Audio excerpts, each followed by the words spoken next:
ಇವತ್ತು ಇದು ಸಣ್ಣ ಸಹಬಕ್ಕಿಯಿಂದ ಒಂದು ರುಚಿಯಾಗಿರುವಂತಹ ಸಿಹಿ ಅಡುಗೆ ತೋರಿಸ್ತಾ ಇದ್ದೀನಿ. ಇದಕ್ಕೆ ಅರ್ಧ ಕಪ್ ಅಷ್ಟು ಸಣ್ಣ ಸಬ್ಬಕ್ಕಿ ತೊಗೊಂಡಿದ್ದೀನಿ. ಸಣ್ಣದಿಲ್ಲ ಅಂದರೆ ದೊಡ್ಡದು ಸಹ ತೊಗೋಬಹುದು. ನಂತರ ಇದನ್ನು ನಾನು 3 ರಿಂದ 4 ಸಲ ಚೆನ್ನಾಗಿ ನೀರಲ್ಲಿ ತೊಳ್ಕೊಳ್ತಾ ಇದ್ದೀನಿ. ತೊಳೆದ್ಬಿಟ್ಟು ನಂತರ ನಾನು ಸ್ವಲ್ಪ ನೀರು ಹಾಕಿಬಿಟ್ಟು ಅದನ್ನು 15 ನಿಮಿಷ ನೆನೆ ಹಾಕ್ಕೊಳ್ತಾ ಇದ್ದೀನಿ. ಇಲ್ಲಿ ನಾನು ಬಿಸಿ ನೀರನ್ನು ಹಾಕ್ಕೊಳ್ತಾ ಇದ್ದೀನಿ. ನಂತರ ಇನ್ನೊಂದು ಕಡೆ ನಾನು ಬಾಣಲೆ ಇಟ್ಕೊಂಡಿದ್ದೀನಿ. ಅದಕ್ಕೆ 1 ಟೇಬಲ್ ಸ್ಪೂನಷ್ಟು ತುಪ್ಪವನ್ನು ಹಾಕ್ಕೊಂಡು ಸ್ವಲ್ಪ ಗೋಡಂಬಿಯನ್ನು ಹುರ್ಕೊಳ್ತಾ ಇದ್ದೀನಿ.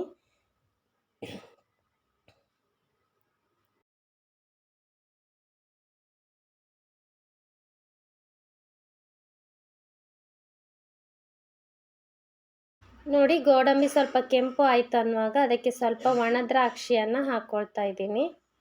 ಒಣ ದ್ರಾಕ್ಷಿ ಸ್ವಲ್ಪ ಬಿಸಿಯಲ್ಲೇ ಹುರಿದು ಬಿಡುತ್ತೆ. ಅದನ್ನು ನೆಕ್ಸ್ಟ್ ಎರಡನ್ನು ಒಟ್ಟಿಗೆ ತೆಗೆದಿಟ್ಕೊಳ್ತಾ ಇದ್ದೀನಿ ನಾನು.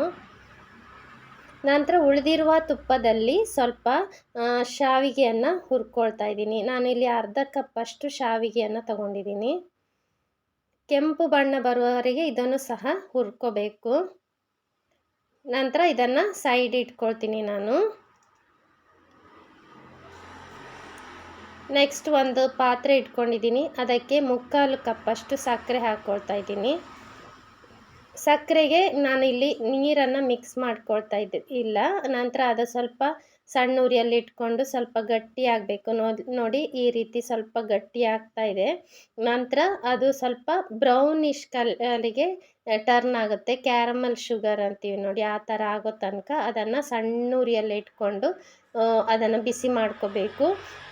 ನೀವೇನಾದರೂ ದೊಡ್ಡ ಉರಿ ಇಟ್ಕೊಂಡ್ರಿ ಅಂದರೆ ಅದು ಕಹಿ ಬರುವ ಚಾನ್ಸಸ್ ಇರುತ್ತೆ. ಅದಕ್ಕೆ ಸಣ್ಣ ಉರಿಯಲ್ಲೇ ಇಟ್ಕೊಂಡೆ ಅದನ್ನು ಕರಿಸ್ಕೋಬೇಕು. ನೋಡಿ, ಕಲರ್ ಚೇಂಜ್ ಆಗ್ತಾ ಇದೆ.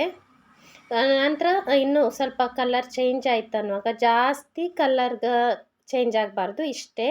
ನಂತರ ನೋಡಿ, ಸೈಡಲ್ಲಿರುವಂತಹ ಸಕ್ಕರೆನೆಲ್ಲ ಸೇರಿಸ್ಕೊಂಡು ಅದನ್ನು ರೆಡಿ ಮಾಡಿ ಇಟ್ಕೊಂಡಿದ್ದೀನಿ. ಅದಕ್ಕೆ ನಾನಿಲ್ಲಿ ಸಣ್ಣ ಉರಿ ಇಟ್ಕೊಂಡು ಸ್ವಲ್ಪನೇ ನಿಧಾನಕ್ಕೆ ಹಾಲನ್ನು ಹಾಕ್ಕೋಬೇಕು. 1 ಲೀಟರಷ್ಟು ಹಾಲನ್ನು ಹಾಕ್ಕೊಳ್ತಾ ಇದ್ದೀನಿ.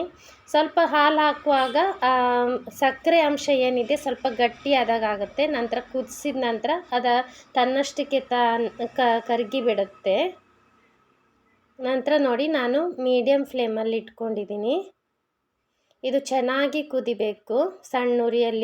ಸ್ವಲ್ಪ ಸಣ್ಣ ಉರಿಯಲ್ಲಿ ಇಟ್ಕೊಂಡು ಕುದಿಸ್ಕೋಬೇಕು. ನಂತರ ನಾವು ನೆನೆಸಿರುವಂತಹ ಸಾಬುದಾನ ಏನಿದೆ ಅದನ್ನು ಹಾಕ್ಕೊಳ್ತಾ ಇದ್ದೀನಿ. ನಂತರ ಹುರಿದ ಶಾವಿಗೆ ಹಾಕ್ಕೊಳ್ತಾ ಇದ್ದೀನಿ. ಇದನ್ನು ಸಣ್ಣ ಉರಿಯಲ್ಲಿ ಇಟ್ಕೊಂಡು ಚೆನ್ನಾಗಿ ಕುದಿಸ್ಕೋಬೇಕು. ನೋಡಿ, 5 ರಿಂದ 7 ನಿಮಿಷದ ತನಕ ನಾನು ಕುದಿಸ್ಕೊಂಡಿದ್ದೀನಿ. ನೋಡಿ, ಸಾಬುದಾನ ಏನಿದೆ ಅದು ಬೆಂದಾಗೂ ಮೇಲೆ ಬಂದುಬಿಡುತ್ತೆ. ನೋಡಿ, ಎಷ್ಟು ತಿಕ್ಕಾಗಿ ಬಂದಿದೆ ನೋಡಿ ಪಾಯಸ. ತುಂಬಾ ರುಚಿಯಾಗಿರುತ್ತೆ ಇದು.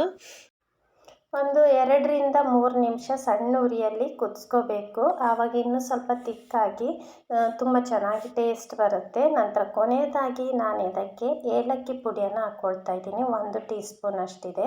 ನಂತರ ಹುರಿದಿರುವಂಥ ಗೋಡಂಬಿ ದ್ರಾಕ್ಷಿ ಹಾಕ್ಕೊಳ್ತಾ ಇದ್ದೀನಿ. ನಂತರ ನಾನು ಇಲ್ಲಿ ಬಾದಾಮಿ ಪಿಸ್ತಾನ ಸಣ್ಣದಾಗಿ ಹೆಚ್ಚಿಬಿಟ್ಟು ಹಾಕ್ಕೊಂಡಿದ್ದೀನಿ. ನಿಮಗೆ ಆಪ್ಷನಲ್ ಇಷ್ಟ ಇದ್ದರೆ ಹಾಕ್ಕೋಬಹುದು. ಇಲ್ಲಾಂದರೆ ಇನ್ನೂ ಹೆಚ್ಚಿಗೆ ಯಾವುದಾದ್ರೂ ಡ್ರೈ ಫ್ರೂಟ್ಸ್ ಹಾಕ್ಕೋಬೇಕಂದ್ರೆ ಹಾಕ್ಕೋಬಹುದು. ನೋಡಿ, ರುಚಿಯಾಗಿರುವಂಥ ಕ್ಯಾರಮಲ್ ಶಾವಿಗೆ ಖೀರ್ ರೆಡಿಯಾಗಿದೆ. ತುಂಬಾ ಅದ್ಭುತವಾದ ರುಚಿ. ಒಮ್ಮೆ ಟ್ರೈ ಮಾಡಿ ನೋಡಿ. ಈ ನನ್ನ ರೆಸಿಪಿ ನಿಮ್ಗೆ ಇಷ್ಟ ಆದರೆ ಪ್ಲೀಸ್ ಲೈಕ್ ಮಾಡಿ, ಶೇರ್ ಮಾಡಿ, ನನ್ನ ಯೂಟ್ಯೂಬ್ ಚಾನಲ್ನ ಸಬ್ಸ್ಕ್ರೈಬ್ ಮಾಡಿ, ನನ್ನ ಫೇಸ್ಬುಕ್ ಪೇಜನ್ನು ಫಾಲೋ ಮಾಡಿ. Thank you so much for watching.